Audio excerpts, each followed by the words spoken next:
अगस्त तक ration card की KYC जरूरी, वरना फ्री अनाज पर लगेगा ब्रेक। उत्तर प्रदेश के सभी राशन कार्ड धारकों को 31 अगस्त 2025 तक ई केवाईसी कराना अनिवार्य कर दिया गया है। खाद्य व रसद आयुक्त भूपेंद्र एस चौधरी ने बताया कि जिन लाभार्थियों ने केवाईसी नहीं कराई, उनका सितंबर से 3 माह का राशन अस्थायी रूप से बंद हो जाएगा। ई केवाईसी किसी भी उचित दर की दुकान ई पॉश पर जाकर कराई जा सकती है। कुशीनगर में 44 घर ढहाए, ग्राम पंचायत जमीन से हटाया अवैध कब्जा।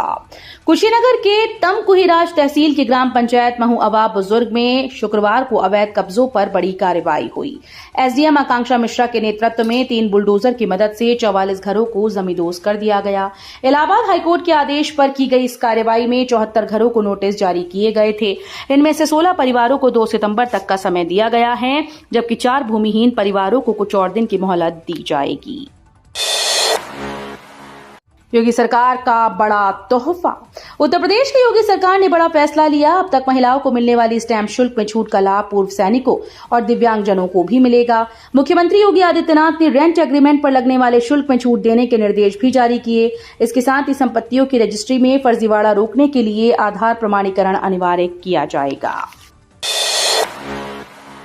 यूपी सरकार की युवा सशक्तिकरण योजना। उत्तर प्रदेश सरकार युवाओं को डिजिटल युग में सशक्त बनाने के लिए लगातार कदम उठा रही है। स्वामी विवेकानंद युवा सशक्तिकरण योजना के तहत आरसीपीजी कॉलेज मोडाडीहा बेग में 350 छात्र छात्राओं को टैबलेट वितरित किए गए। इस अवसर पर मुख्य अतिथि नेशनल इंटर कॉलेज मोडाडीहा बेग के प्रधानाचार्य मुजीबुल्लाह मौजूद रहे। उन्होंने कहा कि ये योजना युवाओं को आत्मनिर्भर और तकनीकी रूप से सक्षम बनाने में मील का पत्थर साबित होगी। यूपी में बीजेपी को बढ़त, सपा की घट सकती हैं सीटें, कांग्रेस बनेगी असली खिलाड़ी।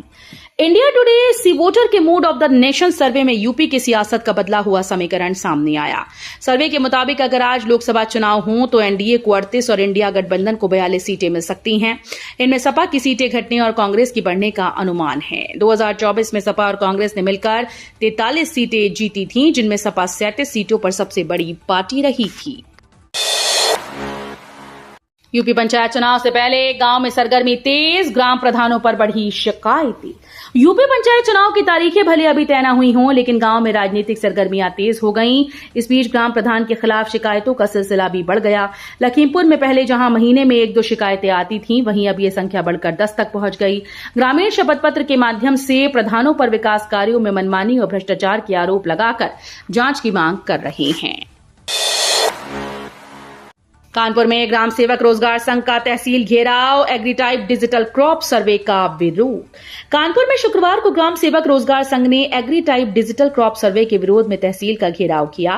प्रदर्शनकारियों ने जोरदार नारेबाजी करते हुए कहा कि यदि लेखपालों की तरह उन्हें भी सर्वे कार्य के लिए आवश्यक सुविधाएं मुहैया कराई जाएं, तो वे जिम्मेदारी निभाने को तैयार है। संघ के सदस्यों का आरोप है कि बिना संसाधनों और सुरक्षा इंतजामों के खेतों में जाकर काम करना उनकी जान के साथ खिलवाड़ है। श्रावस्ती में खाद किल्लत के बीच पुलिस फॉलोअर 150 रुपए महंगी यूरिया बेचता पकड़ा गया। यूपी के श्रावस्ती में जहां किसान खाद की किल्लत से जूझ रहे हैं, वहीं जमुनाहा विकास खंड में पुलिस का फॉलोअर महंगे दाम पर यूरिया बेचता पकड़ा गया। आरोप है कि वो किसानों को सरकारी दर से 150 रुपए अधिक में प्रति बोरी यूरिया का सौदा कर रहा था। मौके पर मौजूद ग्रामीणों ने पूरा वीडियो बनाकर सोशल मीडिया पर वायरल कर दिया। ये मामला हरदत्त नगर गिरंट स्थित बीपैक्स बहुउद्देशीय प्राथमिक ग्रामीण सहकारी समिति पर शुक्रवार को खाद वितरण के दौरान सामने आया। ऊर्जा में आत्मनिर्भर बनेगा यूपी, सोनभद्र में लगेंगे 11 नए पावर प्लांट। उत्तर प्रदेश आने वाले वर्षों में ऊर्जा के क्षेत्र में आत्मनिर्भर बनने की दिशा में बड़ा कदम उठा रहा है। सोनभद्र को पावर हब बनाने की योजना के तहत यहां 11 नए पावर प्लांट स्थापित किए जाएंगे। इसमें 8 पंप स्टोरेज और 3 कोयला आधारित बिजली घर शामिल हैं। परियोजनाओं के लिए स्थान चयन और मृदा परीक्षण पूरा हो चुका है और 1.5 साल में निर्माण कार्य शुरू होने की उम्मीद है। औद्योगिक विकास का नया हब बना यूपी, रोजगार और उत्पादन में छलांग, एएसआई रिपोर्ट में बड़ा खुलासा। उत्तर प्रदेश ने औद्योगिक विकास के क्षेत्र में नई पहचान बनाई। वार्षिक औद्योगिक सर्वेक्षण 2023-24 की रिपोर्ट के अनुसार यूपी अब रोजगार सृजन, फैक्ट्री इकाइयों की संख्या, उत्पादन और सकल मूल्यवर्धन जैसे पैमानों पर देश के शीर्ष 5 औद्योगिक राज्यों में शामिल हो गया है। पिछले 1 दशक में राज्य में 57 लाख से अधिक नौकरियां पैदा हुई, जबकि 2023-24 में रोजगार में 5.92% और उत्पादन में 5 4.80% की बढ़ोतरी दर्ज की गई। यूपी डिफेंस कॉरिडोर से मार्च 2026 तक 2 लाख युवाओं को रोजगार, 61 कंपनीज को जमीन आवंटित। Uttar Pradesh defence industrial corridor तेजी से रक्षा उत्पादन का हब बन रहा है। अगस्त 2025 तक 177 MOU साइन हो चुके हैं, जिनमें से 61 कंपनीज को जमीन मिल चुकी है। इनमें 9 इकाइयां चालू हो गई और 15 अगले वित्तीय वर्ष तक शुरू होंगी। योगी सरकार की इस महत्वाकांक्षी परियोजना से मार्च 2026 तक 2 लाख रोजगार सृजित होने की संभावना है। लखनऊ में अंतरिक्ष कार्यशाला, ग्रुप कैप्टन शुभांशु शुक्ला को बुलाने की तैयारी। लखनऊ के युवाओं को अंतरिक्ष विज्ञान से जोड़ने के लिए जल्द ही कार्यशाला आयोजित की जाएगी। कांग्रेस नेता और पार्षद मुकेश सिंह चौहान ने बताया कि इस कार्यक्रम में अंतरिक्ष यात्री ग्रुप कैप्टन शुभांशु शुक्ला को मुख्य अतिथि के रूप में बुलाने की कोशिश होगी। ये कार्यशाला पूर्वी विधानसभा क्षेत्र के स्कूल्स और कॉलेजेस में होगी, जहां छात्रों को अंतरिक्ष विज्ञान और तकनीक से जुड़े अवसरों की जानकारी दी जाएगी। योगी सरकार का बड़ा फैसला। उत्तर प्रदेश सरकार ने संपत्ति पंजीकरण से जुड़ा बड़ा फैसला लिया। अब महिलाओं की तरह भूतपूर्व सैनिकों और दिव्यांगजनों को स्टाम्प शुल्क में छूट का लाभ मिलेगा। मुख्यमंत्री योगी आदित्यनाथ ने रेंट एग्रीमेंट पर लगने वाले शुल्क में राहत देने के निर्देश दिए। संपत्तियों की रजिस्ट्री में फर्जीवाड़े पर रोक लगाने के लिए आधार प्रमाणीकरण को अनिवार्य किया जाएगा।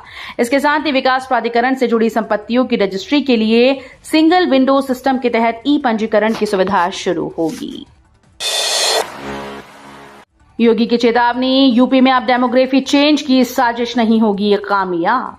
उत्तर प्रदेश के मुख्यमंत्री योगी आदित्यनाथ ने संभल रिपोर्ट पर सख्त चेतावनी दी है। उन्होंने कहा कि प्रदेश में अब डेमोग्राफी चेंज की कोशिश किसी भी हाल में सफल नहीं होने दी जाएगी।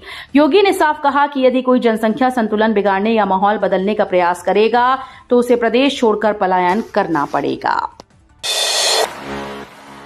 कानपुर, 14 पीड़ित महिलाओं को मिलेगी 54 लाख की सहायता। 36 मामले रिपोर्ट खारिज होने पर रिजेक्ट। कानपुर में रानी लक्ष्मीबाई महिला और बाल सम्मान कोष योजना के तहत 14 पीड़िताओं को आर्थिक सहायता मिलेगी। दुष्कर्म, एसिड अटैक और दहेज हत्या से जुड़े मामलों में इन महिलाओं के लिए कुल 54 लाख रुपए की स्वीकृति दी गई। जिलाधिकारी जितेंद्र प्रताप सिंह की अध्यक्षता में हुई बैठक में 47 प्रकरणों की समीक्षा की गई थी। कांग्रेस का योगी सरकार पर हमला, कहा हर थाने में अपराधों का अंबार। कानपुर में कांग्रेस नेताओं ने कानून व्यवस्था को लेकर योगी सरकार पर तीखा हमला बोला। संयुक्त प्रेस वार्ता में महानगर अध्यक्ष पवन गुप्ता और नगर ग्रामीण अध्यक्ष संदीप शुक्ला ने आरोप लगाया कि पिछले 8 सालों में कानपुर समेत पूरे प्रदेश में अपराध बेकाबू हो गए। उन्होंने कहा कि चोरी, जमीन कब्जा, चेन स्नेचिंग, साइबर अपराध, डिजिटल अरेस्टिंग और महिलाओं से छेड़छाड़ जैसी घटनाओं ने कानपुर को अपराधपुर बना दिया है।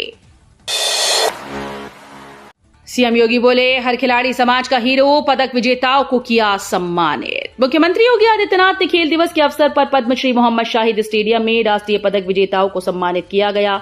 उन्होंने खिलाड़ियों को प्रोत्साहन राशि भी प्रदान की। इस मौके पर सीएम योगी ने कहा कि हर खिलाड़ी समाज का हीरो होता है और उनसे पूरे समाज को समर्पण और अनुशासन की प्रेरणा मिलती है।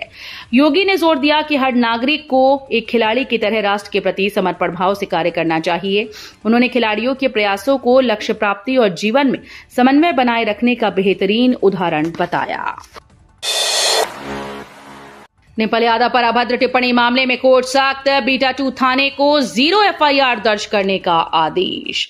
सपा सांसद डिंपल यादव पर अभद्र टिप्पणी मामले में अदालत ने सख्ती दिखाई। गौतम बुद्ध नगर की अपर मुख्य न्यायिक मजिस्ट्रेट प्रथम की अदालत ने बीटा 2 थानाध्यक्ष को निर्देश दिए कि इस मामले में 0 FIR दर्ज कर 1 सप्ताह के भीतर अनुपालन आख्या अदालत में प्रस्तुत करें। साथ ही कोर्ट ने केस की विवेचना लखनऊ की विभूति खंड थाना पुलिस को ट्रांसफर करने का आदेश दिया। मॉरिशस पीएम के आगमन से पहले काशी पहुंचे सीएम योगी, तैयारियों की ली समीक्षा।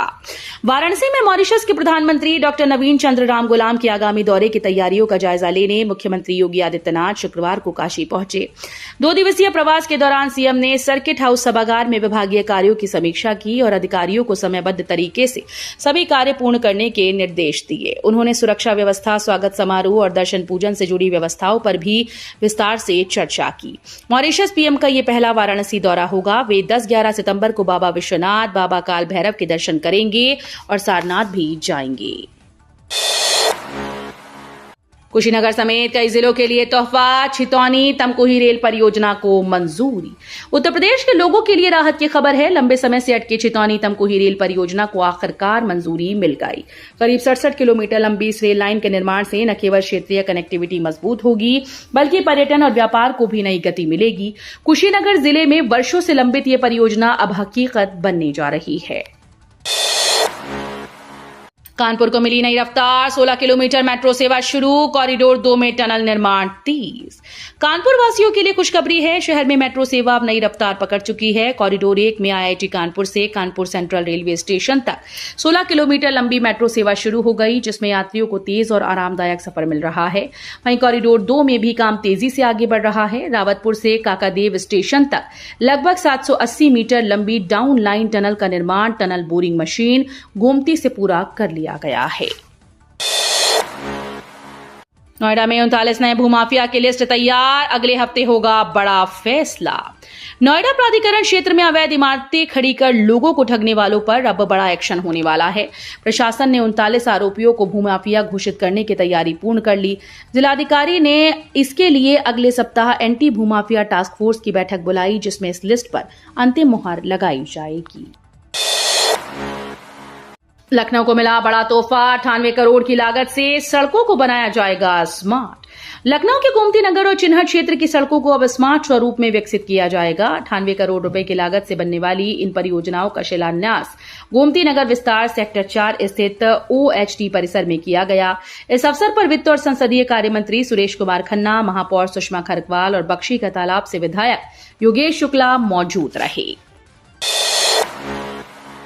लखनऊ मेट्रो ब्लू लाइन का काम शुरू, ट्रैफिक रहेगा बेअसर, चौराहों से हटकर बनेंगे स्टेशन।